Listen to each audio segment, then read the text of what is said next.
जी, आवाज आ रही है? हाँ, आ रही है। अब शुरू कर सकते हैं। क्लियर है ना? जी, जी, क्लियर है।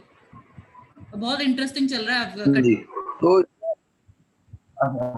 तो जो हम इसमें बात कर रहे थे कि जो पुलिस की जो जिम्मेदारी है, उसमें अब 2 फॉर्म भी नए लाए गए हैं, फॉर्म ए और फॉर्म बी, जिसमें कि जो बच्चा है फॉर्म ए में पुलिस वालों को वो भरना पड़ता है और बच्चे को उसकी एंटाइटलमेंट्स उसमें बताई गई हैं कि बच्चा किस किस चीज का अधिकारी है। जैसे उसे फ्री एफआईआर मिलनी चाहिए, उसे मेडिकल ट्रीटमेंट फ्री मिलना चाहिए और वो कहाँ पे उसे एडवोकेट्स मिल सकते हैं, इस बारे में फॉर्म ए में बताया गया है।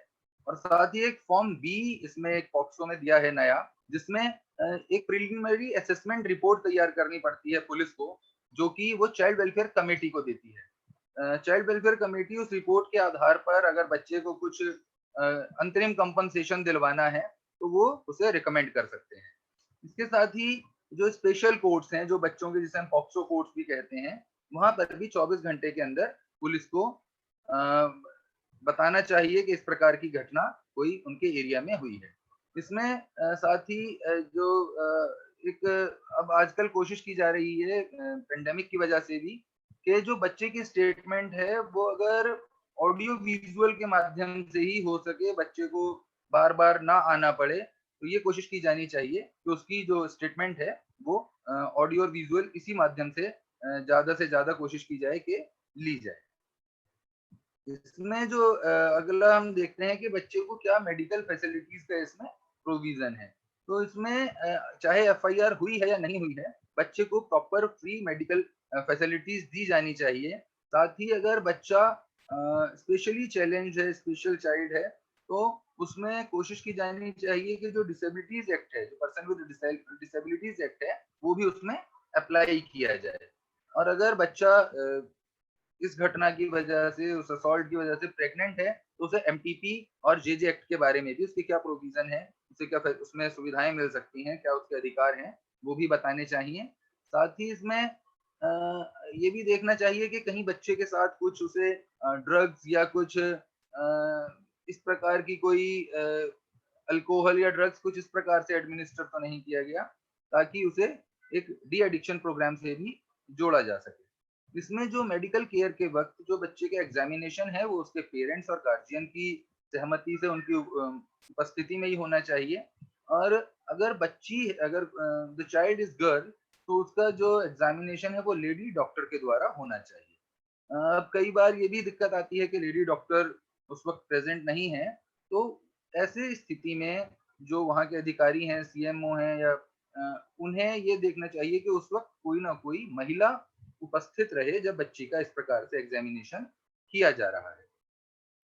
इसमें किसी भी तरह का जो हम कहते हैं कि इमरजेंसी मेडिकल केयर में किसी भी तरह का कोई कोर्ट ऑर्डर की जरूरत नहीं होती है, वो बच्चे का अधिकार है। इसमें एक बात आती है कंसेंट की, तो इसमें कि बच्चा कई बार कंसेंट नहीं देता, उसे जब कहा जाता है कि भाई मेडिकल होना है आपका, तो कई प्रकार की बातें आती हैं, तो बच्चा मना कर देता है कि भाई नहीं, मुझे मेडिकल नहीं करवाना है। तो इसमें हमें बच्चे की जो राय है उसे हमें हमेशा उसका सम्मान करना चाहिए, क्योंकि वो उसका अधिकार है।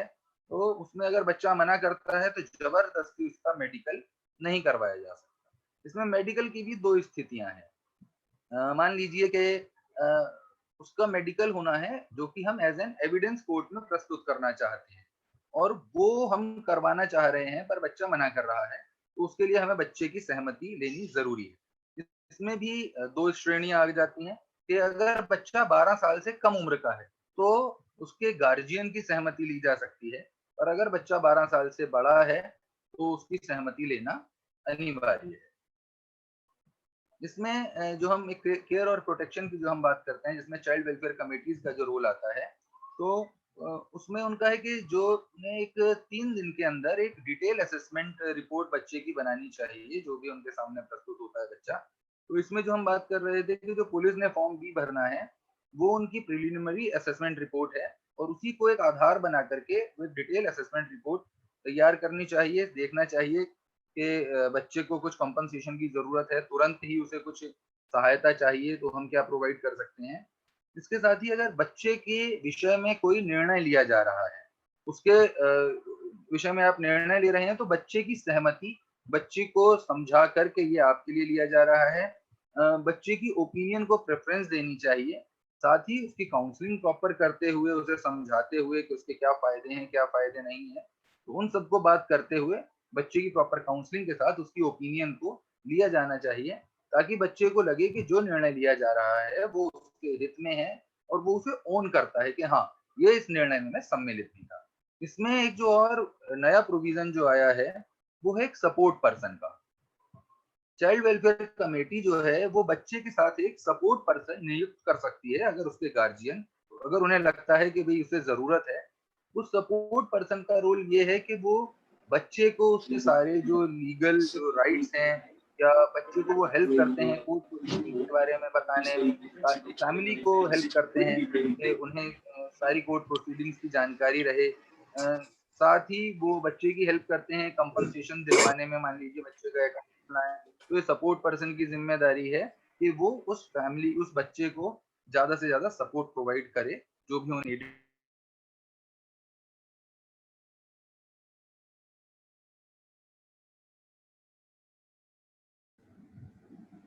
पुनीत जी अनम्यूट हो गए आप। पुनीत जी अनम्यूट, प्लीज प्लीज तो रिपीट हम बात कीजिए। कर रहे थे सपोर्ट पर्सन की। सपोर्ट पर्सन की हम बात कर रहे थे कि सपोर्ट पर्सन की एक बहुत बड़ी ड्यूटी है, और आजकल हर जगह जितने भी चाइल्ड वेलफेयर कमिटीज हैं, डिस्ट्रिक्ट चाइल्ड प्रोटेक्शन यूनिट्स है, वहाँ पे सपोर्ट पर्सन की डिमांड भी है। तो इसमें सपोर्ट पर्सन कौन हो सकता है? इसमें सपोर्ट पर्सन कोई सामाजिक कार्यकर्ता हो सकता है, कोई ऐसा व्यक्ति हो सकता है जिस पे बच्चा ट्रस्ट करता हो, किसी एनजीओ से जुड़ा हुआ व्यक्ति हो सकता है, डिस्ट्रिक्ट लीगल सर्विस अथॉरिटीज में जो पीएलवीज हैं, जिन्हें कानून की भी जानकारी है, और जो कि चाइल्ड फ्रेंडली बिहेवियर होना चाहिए, वो उसके अलग क्राइटेरियाज हैं। तो उसमें वो सपोर्ट पर्सन नियुक्त किया जाता है, जो बच्चे को हेल्प करता है। उसकी स्टेटमेंट होनी है, या उसे कुछ कंपनसेशन रिलीज करवाना है, उसका बैंक अकाउंट खुलना है, तो कोर्ट में क्या प्रोसीडिंग्स चल रही हैं, उसकी जिम्मेदारी है कि वो इन सब बातों से उस फैमिली को अवगत कराता रहे। साथ ही अगर किसी को लगता है कि सपोर्ट पर्सन हमें उस प्रकार से सपोर्ट नहीं कर पा रहा है, जो कि हमें आशा थी, तो वो सपोर्ट पर्सन को बदलवाने के लिए एप्लीकेशन चाइल्ड वेलफेयर कमेटी में दे सकते हैं। सपोर्ट पर्सन को हर महीने एक रिपोर्ट देनी होती है चाइल्ड वेलफेयर कमेटी में कि उन्होंने क्या-क्या काम किया है। इसके साथ ही जो मैंने बताया कि एक स्पेशल रिलीफ का जो एक प्रोविज़न इसमें आया है, कि उसमें अगर बच्चे को कुछ अंतरिम कुछ हेल्प की ज़रूरत है, वो चाइल्ड वेलफेयर कमेटी उसके बारे में ऑर्डर पास कर सकती है। और चाइल्ड वेलफेयर कमेटी उन्हें फ्री जो एडवोकेट्स मिलते हैं, वो डीएलएसए से दिलवाती हैं, और उनकी सीडब्ल्यूसीज़ की ये ज़िम्मेदारी है कि जो फाइन लगा है केस में, वो बच्चे तक टाइम से पहुँचे, और बच्चा उसे वास्तव में यूज़ कर पाए। क्योंकि कई बार ऐसा होता है कि फाइन लग जाता है, पर बच्चे को पता नहीं, उसकी फैमिली को पता नहीं कि उन्हें कहाँ से मिलना है, कौन देगा, बैंक अकाउंट खुलना है, एफडी होनी है। तो वो ये सब चीज़ें child welfare committee support person के माध्यम से करवाती है।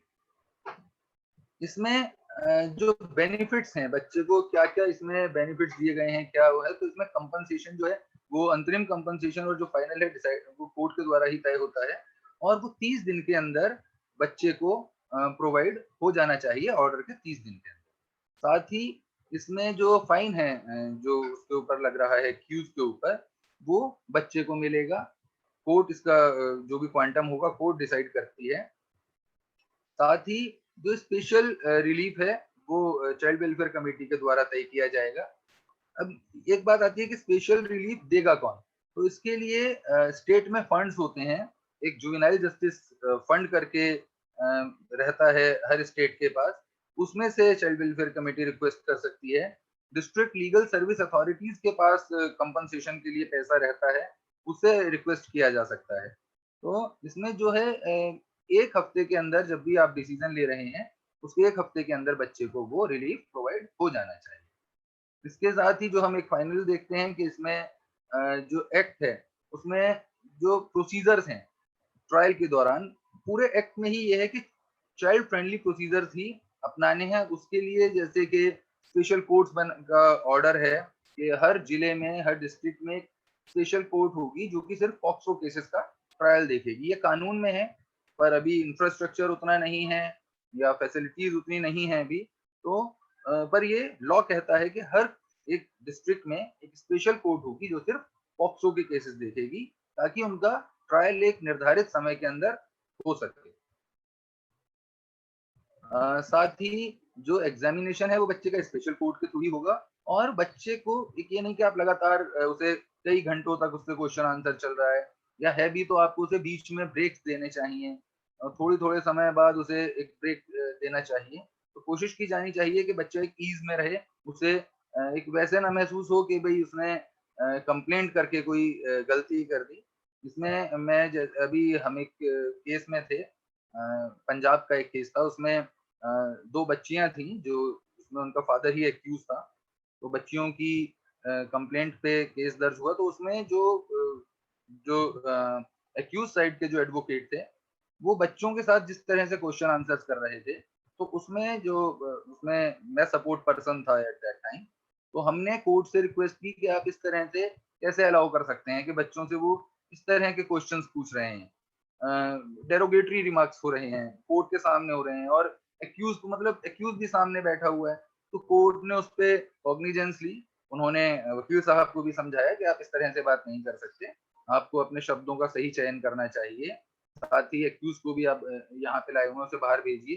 तो हमारी ये जिम्मेदारी है कि हम कोर्ट को भी इस बारे में अवगत कराएं ज्यादा से ज्यादा, क्योंकि हम ही लोग हैं, वी आर ऑल्सो, हम भी कोर्ट की हेल्प करने के लिए ही हैं। तो इसीलिए जितने भी जुडिशरी में हमारे साथ जुड़े हुए लोग हैं, हम उन सबके साथ, क्योंकि इसमें बहुत सारे नए प्रोविजन आए हैं पॉक्सो में, तो हम कोशिश कर रहे हैं रेगुलर इंटरवल पे उन लोगों से बात करने की, उनके बीच में भी इस तरह की अवेयरनेस लाने की।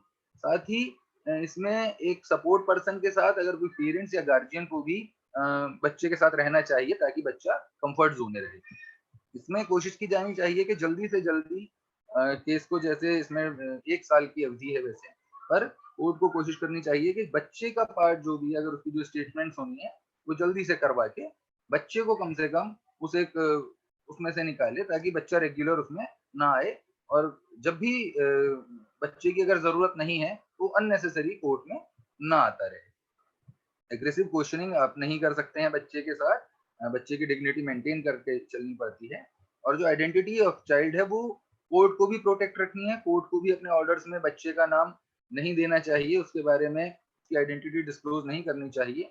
तो वो सबके ऊपर ही लागू है, चाहे वो मेडिकल हो, पुलिस हो, सीडब्ल्यूसी हो, कोई भी हो। अगर पॉक्सो का विक्टिम कोई चाइल्ड है, तो उसकी आइडेंटिटी डिस्क्लोज नहीं होनी चाहिए। इसमें बाकी वही है कि एविडेंस जो भी है, अगर वो 30 दिन के भीतर, विद इन 30 डेज जो है रिकॉर्ड हो जाना चाहिए, जो बच्चे का एविडेंस है। साथ में जो बच्चे की स्टेटमेंट है, अगर हो सके तो वीसी के थ्रू हो जाए, और इन कैमरा ट्रायल अगर होता है तो वो और अच्छी बात है, और ट्रायल को एक साल के अंदर कंप्लीट करना चाहिए। इसमें जो एक और जो बात आती है कि सपोर्ट पर्सन को या इंटरप्रिटेटर को या स्पेशल एजुकेटर्स को क्या पेमेंट दी जाएगी, और वो पेमेंट कहाँ से दी जाएगी, तो वो वही डीसीपीओज के द्वारा ही जनरली वो दी जाती है, जो डिस्ट्रिक्ट चाइल्ड प्रोटेक्शन यूनिट है। और वो कहा गया है कि जो एक मिनिमम वेजेस एक्ट में जो एक स्किल्ड वर्कर की एक पेमेंट होती है, वो दी जाएगी। इसके साथ ही ये है कि जो बच्चा है, अगर किसी बच्चे के द्वारा ही ऐसा कोई ऑफेंस आता है नजर में कि बच्चे ने किसी बच्चे के साथ किया है, तो उसका जो ट्रायल है वो जेजे एक्ट के अंदर चलेगा। तो इसमें एक हम फटाफट एक रिकैप कर लेते हैं कि हमने किस किस के बारे में बात की। तो एक हमने पॉक्सो के बारे में बात की कि पॉक्सो की जरूरत ही क्यों पड़ी। ये एक जेंडर न्यूट्रल एक्ट है। इसमें लड़का और लड़की दोनों को समान नजरिए से देखा गया है। वो 18 से कम है तो वो चाइल्ड है, उन्हें चाइल्ड कहा गया है, उन्हें लड़की या लड़के की तरह नहीं देखा गया है। साथ ही इसमें अभी लेटेस्ट जो रूल्स अमेंड हुए हैं उसके बारे में हमने बात की, और इसमें जो पनिशमेंट बढ़ी हैं, जो हायर पनिशमेंट हुई हैं एग्रावेटेड की श्रेणी में और सेक्सुअल असॉल्ट में, तो उसके बारे में हमने बात की है। और इसमें जो कुछ कैटेगरीज नहीं जुड़ी हैं एग्रावेटेड में, वो भी एक काफी लंबी लिस्ट है, मैं उसे पूरा नहीं बता पा रहा हूँ, मुझे भी थोड़ा सा जल्दी जल्दी, क्योंकि मेरे पास जो समय सीमा है उसके अंदर मुझे बात करनी है। इसमें जो 2 नए फॉर्म्स आए हैं, फॉर्म ए और फॉर्म बी, उसके बारे में हमने बात की है और एक स्पेशल रिलीफ जो है जो कि सीडब्ल्यूसी दे सकती है, वो एक बहुत बड़ा मुद्दा है। तो ये सब बातें जो है एक बहुत ही शॉर्ट में मैंने कोशिश की है अपनी बात को रखने की, बहुत डिटेल में मैं नहीं जा पाया हूँ, तो थैंक यू। बाकी अब सेशन ओपन है, आप लोग अगर कुछ बात करना चाहें, कुछ और नई चीज़ मुझे बताना चाहें, हो सकता है मैंने कुछ मिस किया हो जल्दी-जल्दी में कुछ एक्स्ट्रा।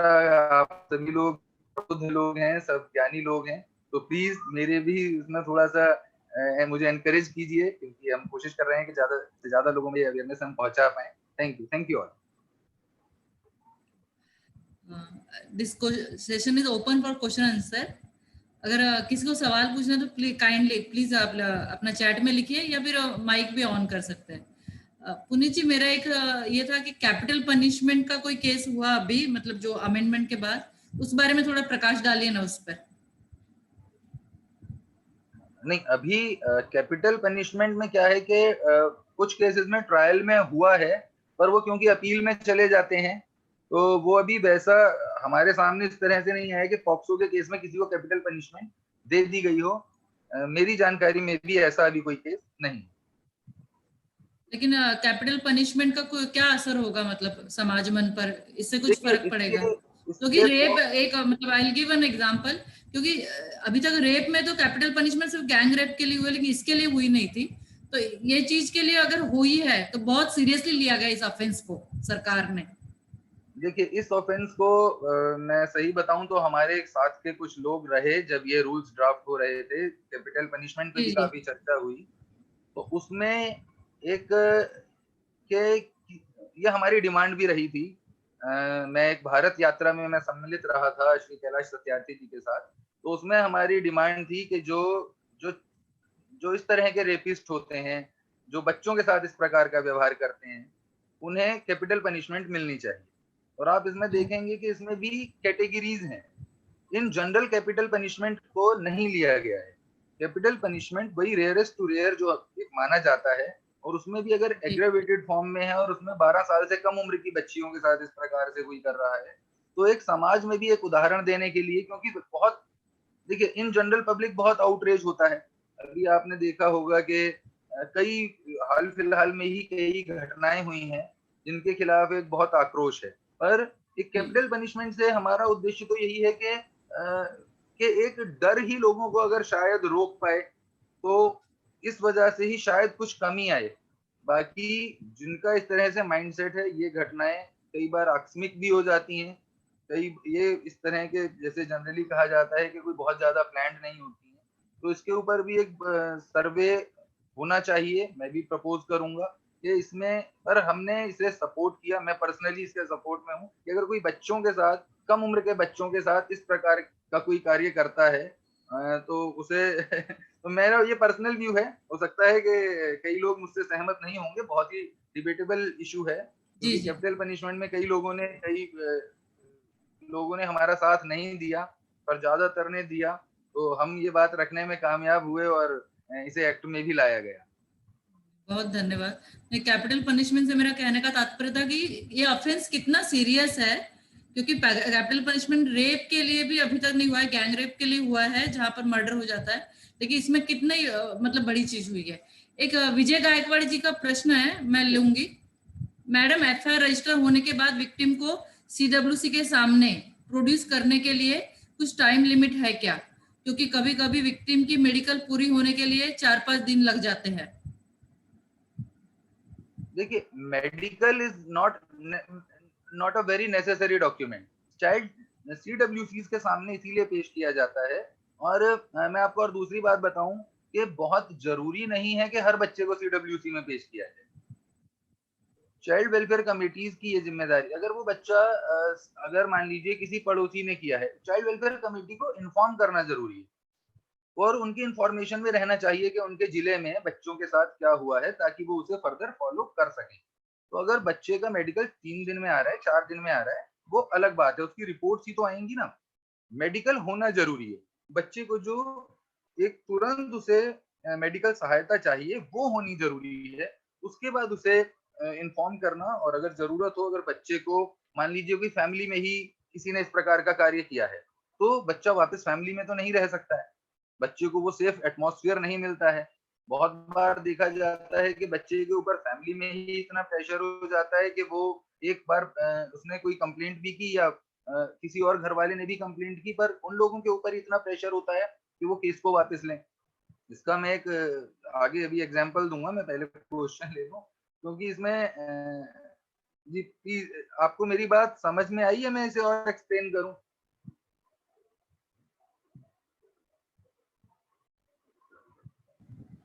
विजय जी आप अनम्यूट कर सकते हैं, Vijay Gaikwad sir. He has got one more question. Victim की क्रॉस एग्जामिनेशन होती है क्या? जी, बिल्कुल होती है, पर वो वही मैंने कहा कि वो एक बहुत ही जो वर्ड्स हैं, एक डिग्निफाइड वे में होती है। क्रॉस एग्जामिनेशन तो होती है। बच्चे से सवाल-जवाब बिल्कुल पूछे जाते हैं, पर वो बहुत ही एक जिसे हम कहते हैं चाइल्ड फ्रेंडली एटमॉस्फेयर ज़्यादा से ज़्यादा देना चाहिए। उसे हम क्रॉस एग्जामिनेशन कह लें या हम स्टेटमेंट ही मान के चलते हैं कि बच्चे की एक स्टेटमेंट दोबारा से है, पर क्रॉस एग्जामिनेशन होता है क्योंकि वो ज़रूरी है, it's a part of process.